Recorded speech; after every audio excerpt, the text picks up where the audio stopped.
Mitchell and Ms. Wynn about the Declaration of Independence 1996. And of course we say 1996, Dr. Mitchell and Ms. Wynn, just to give our audience some idea that already we've talked about the historical aspect of the Declaration of Independence.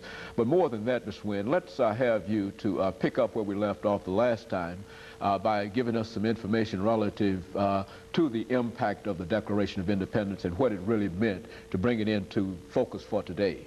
You know, when Thomas Jefferson penned that document, there was a great debate, and they grappled over how to address this issue of slavery. As a matter of fact, initially he really tried to pin the institution of slavery on King George.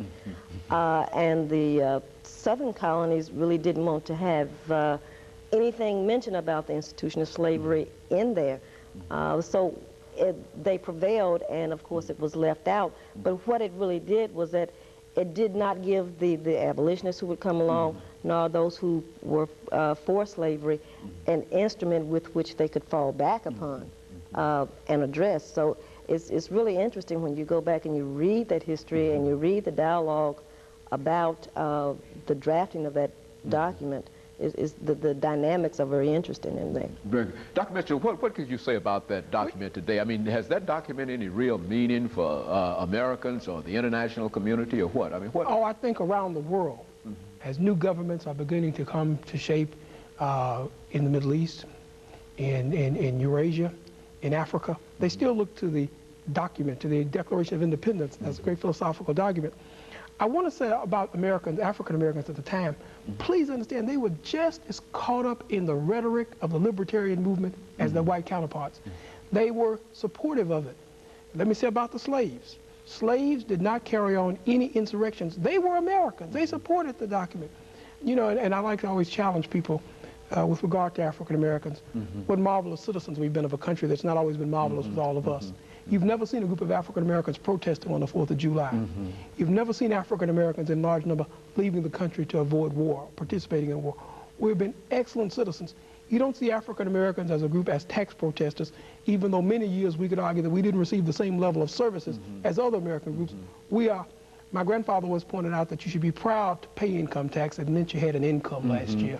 And so as we approach the 4th of July of 1996, it might be safe to say that there is a real meaning for African Americans, especially not only for African Americans, but for all Americans, in looking at this great document that we call the Declaration of Independence. We have remained for over 200 years the shining light for the world. Every country that talks about emerging freedom wants to be like the United States of America.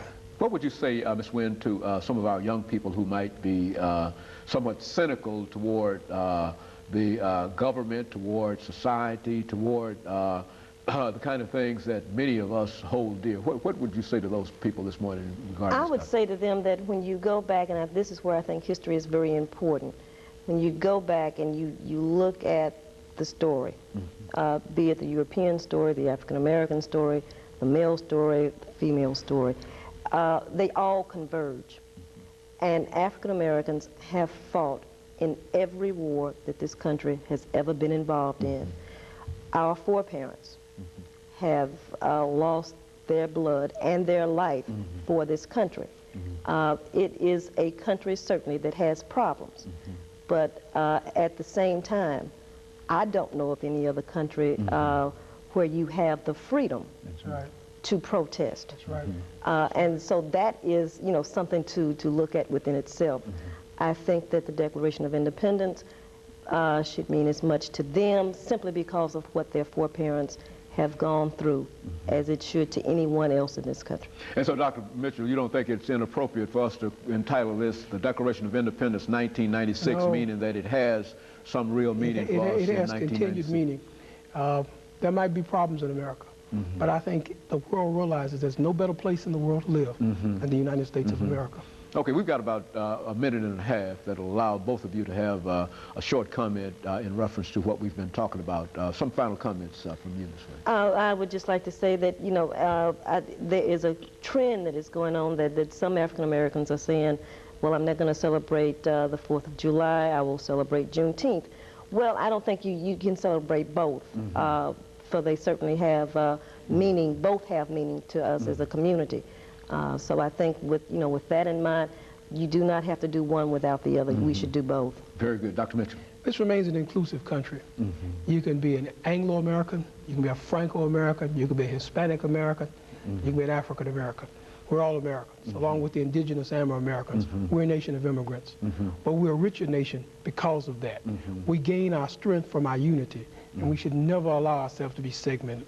And so while we might say that while the Founding Fathers, when they drafted the Declaration of Independence, might not have had the African American in mind, nor several of the other groups in American society in mind, but nevertheless, I think in 1996 we can say that the Declaration of Independence has as much meaning to African Americans and other Americans as it had to the Founding Fathers during that period. And let me thank both of you, Dr. Mitchell and Ms. Wynn, for coming by and giving us that excellent information about the Declaration of Independence. And I think that what the two of you have said this morning will give those who might be somewhat skeptical or who might be somewhat critical in terms of the position of African Americans in society today. It'll give them a new outlook in terms of where we've been. And let me encourage you to tune in again next week for another informative edition of Comments. Thank you and good morning.